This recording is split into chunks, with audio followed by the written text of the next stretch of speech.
You're all marketeers. You're absolutely brilliant at creating predisposition. I remember in this blueprint for brand growth, you've created the predisposition, and we're now moving on to the second of the three accelerators about be more present. Now, being more present in a sales context means so much more than just about distribution. Though obviously that does play a part. What I think it actually means is that every time that your potential customer is making a choice, that you are available there, and you're also a viable choice for them to make at that point. Now, I work in the Worldpanel part of Kantar, so we look at consumer panels. And I know that some of the brands and companies we mentioned today, we've already heard about obviously Diageo, about Mondelez, Colgate, Kraft Heinz. They're probably very aware of what Worldpanel do. For those of you who work in some other sectors, finance, travel, on other online things, you might not be so. But I still think this section was going to be very, very useful for you. So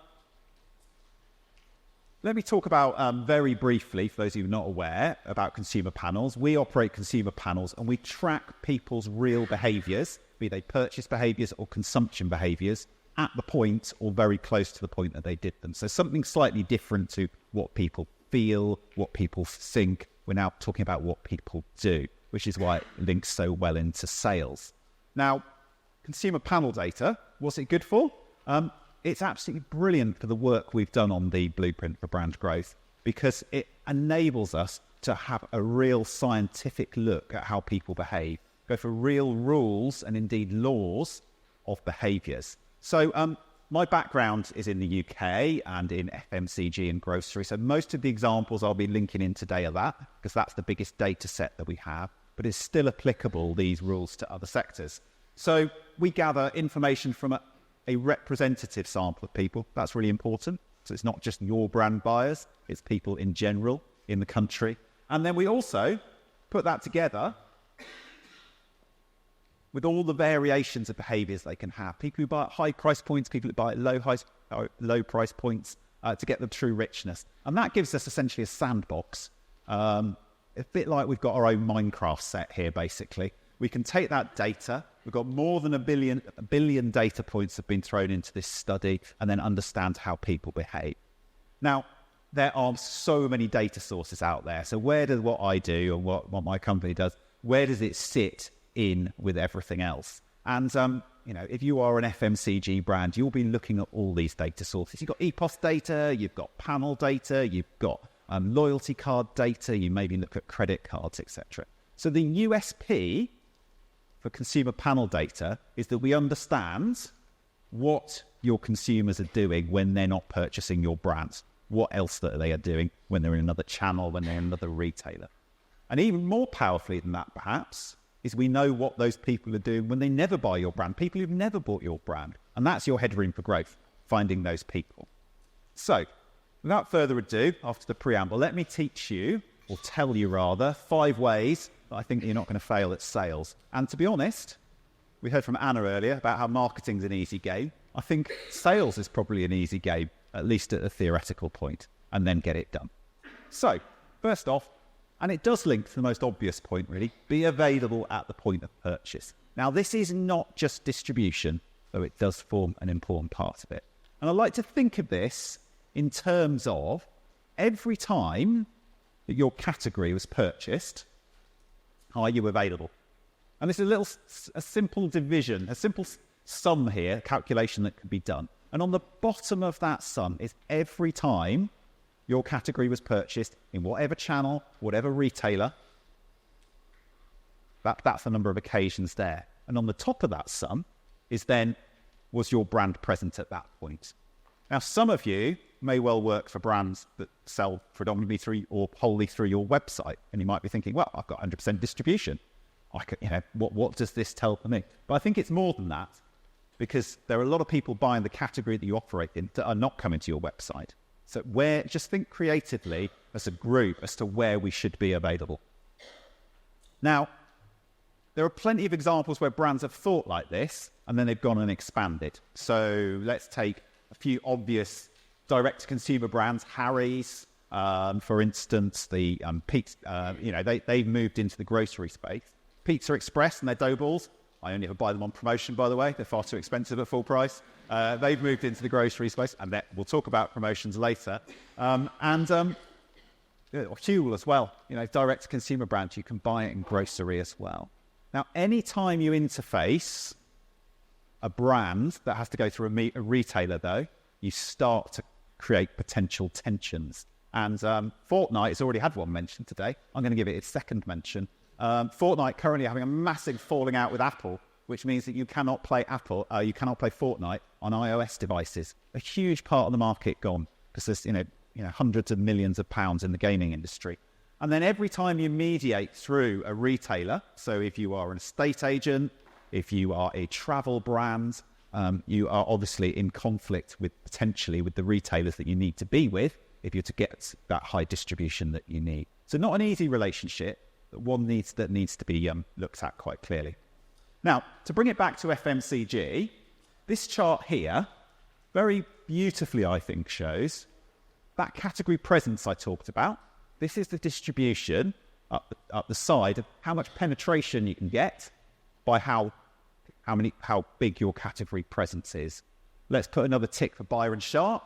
We all know that you're going to get bigger. You probably need more people to buy your brand. So if you want to be bigger, you need to have more penetration, and therefore you will need to increase your category presence. The evidence is really, really clear here.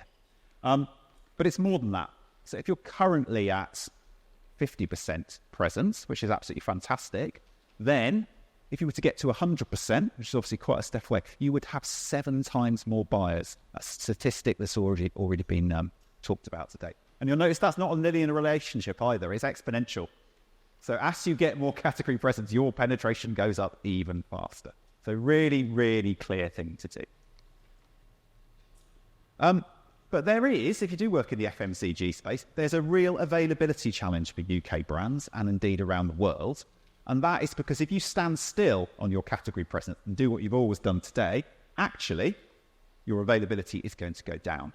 And this is a long-term trend that's been accelerated in recent years. And that is, if you think about how you might buy groceries, compared to 10 years ago, just how much bigger retailers that do not fundamentally sell brands are in the marketplace. So it's about 10 percentage point increase.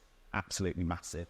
And not unrelated to that, but also separate and on top as well, is you have the fact that proportion of grocery sales that are brands as opposed to own label goods has gone down.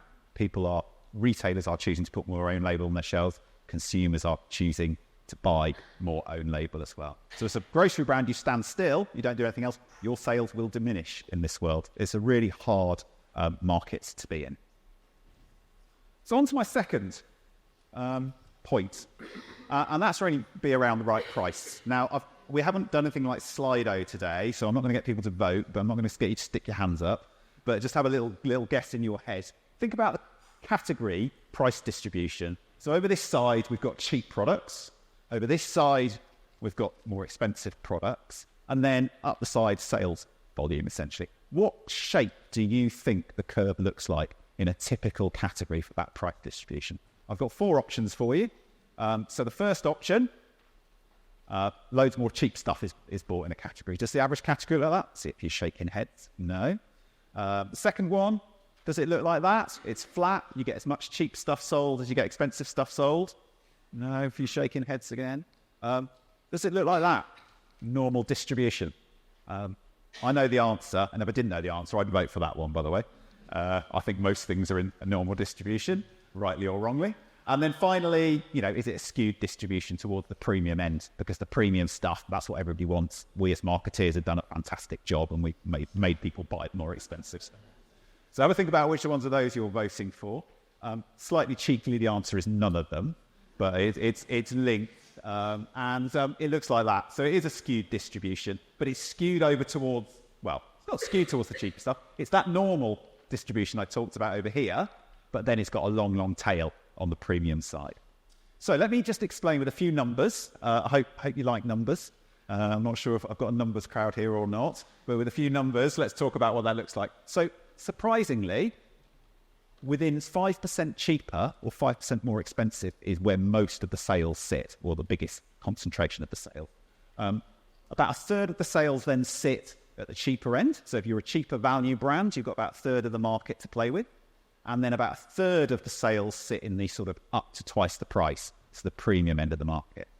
Now, I spend a lot of my time talking and thinking about stuff that's super premium, so it's perhaps even more than twice. And that's an important part of the market, but it's only 12% of the average category. So it's limited place to play in. And I think as marketeers, we want to create value. We want to feel that we can command that price premium. So get your price point right wherever you're playing on that spectrum. But if you want to be big, you're probably going to, or get bigger, you're probably going to need to be fairly near the most popular price point. And to evidence that a little bit further, I've just picked up two categories here. So one is take-home beer, and there the brand that I've highlighted, Stella, is the biggest brand by sales, and that, if you put it on a price distribution, sits bang in the middle. The most popular brands tend to be in the middle of the price distribution. And then similarly over here, Weetabix in the breakfast cereals market, it's bang in the middle of the price distribution. There are a few markets where this isn't true, but it is generally a good starting point to understand, is that true in your market? Can I break the rules? Do I have a right to break the rules, or should I go along with the rules? Now, when this doesn't work out, actually the way that I normally resolve that tension is to think, have I got the right market partition? Am I looking at something that's in the same market, and actually maybe there's price points because the market's linked to consumer needs are operating very differently? And that brings me on to, the heart and soul of much marketing. Let's talk a little bit about segmentation. So let's think about segmenting a market, and is that done properly? So let's think about a really big brand. Nescafe is in the cupboards of about half of the British population. Many of you will have it at home, but you don't get to be in half of the cupboards by really only having one product, essentially. A brand like Nescafe sells many, many things. So based on some work, I'm sorry if anyone from Nestle is here today. I did this work with you about 15 years ago, and I've lifted it out, so I think it's probably out of date. So we did some work with Nestle segmenting the coffee market.